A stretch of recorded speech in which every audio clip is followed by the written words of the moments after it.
আজকে সকালে ঘুম থেকে উঠতে আমার একটু দেরি হয়ে গিয়েছে।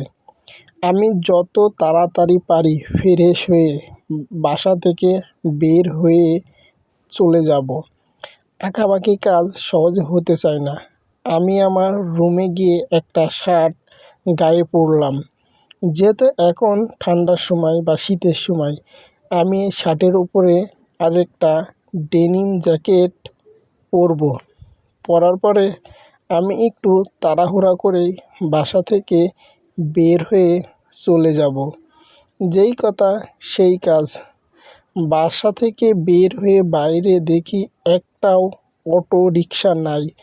তো আমার খুব খারাপ লাগছিল। যেই দিনকো লেট হয় সেদিনকো সব দিক থেকেই লেট হয়।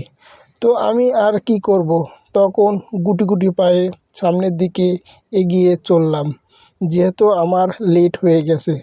তো হাঁটতে হাঁটতে অবশেষে আমি হাউজের কাছে পৌঁছায় গেছি। হাউজের কাছে এসে দেখি চারি সাইডে হালকা হালকা কুয়াশা। তো শীতের সময় এখন তো কুয়াশা হতেই পারে, এটাই স্বাভাবিক। তো আমি হাউজের ভিতরে ঢুকে এই দিকে আমার গাড়িটা পার্কিং করা ছিল। এখন তো আমি গাড়ির কাছে যেতে পারবো না।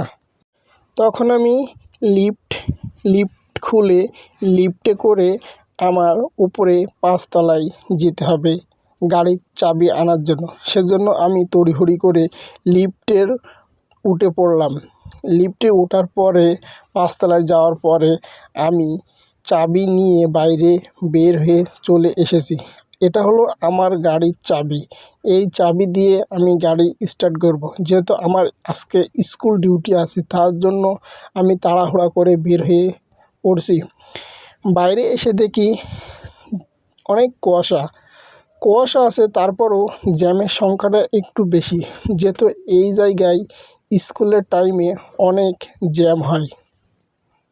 যেহেতু সকালবেলা যার যার কাজে শেষে ব্যস্ত, যেহেতু আমি আমার কাজে ব্যস্ত, অন্যরাও তার তার কাজে ব্যস্ত। সকালবেলা হলেই ব্যস্ততা থাকাটাই এটাই বড়। যার যার কাজে শেষে ব্যস্ত হবে, এটাই স্বাভাবিক। কর্মই আমাদের ধর্ম। তারপরে জ্যাম কাটায়ে তখন আমি আবার সামনের দিকে চলা শুরু করলাম। অবশেষে জ্যামজট কাটিয়ে আমি সামনের দিকে রওনা হলাম। রওনা হওয়ার পরে দেখি সামনে আবারও জ্যাম। আমি একটু মুশকিলে পড়ে গেলাম। সামনে যদি আবার জ্যাম হয় তো তবে আমি স্কুলের টাইমটা মেনটেন করতে পারবো না। তো কি করা যাবে, আমার মতো আরও গাড়ি, তারাও স্কুলে বাচ্চা নিয়ে যাচ্ছে। আমার লেট হলে তাদেরও লেট হবে। অবশেষে আমি স্কুলে পৌঁছায় গেছি। স্কুলে বাচ্চা নিয়ে চলে এসেছি। এই বাচ্চাগুলো তার বাবা মার সাথে স্কুলে চলে এসছে। জাস্ট টাইমে স্কুলে পৌঁছাইতে পারছি, আলহামদুলিল্লাহ। সবাই যার যার কাজে ব্যস্ত ও কর্মক্ষেত্রে ব্যস্ত। আমিও আমার দৈনিক জীবনে কর্মক্ষেত্রে এভাবেই ব্যস্ততার দিন পার করি।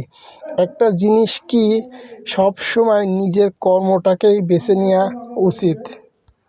তো মানুষ সবসময় যার যার কর্ম নিয়ে শেষে ব্যস্ত থাকাটাই স্বাভাবিক। আমিও আমার কর্মহীন জীবনে ব্যস্ততা থাকাটা অনেক পছন্দ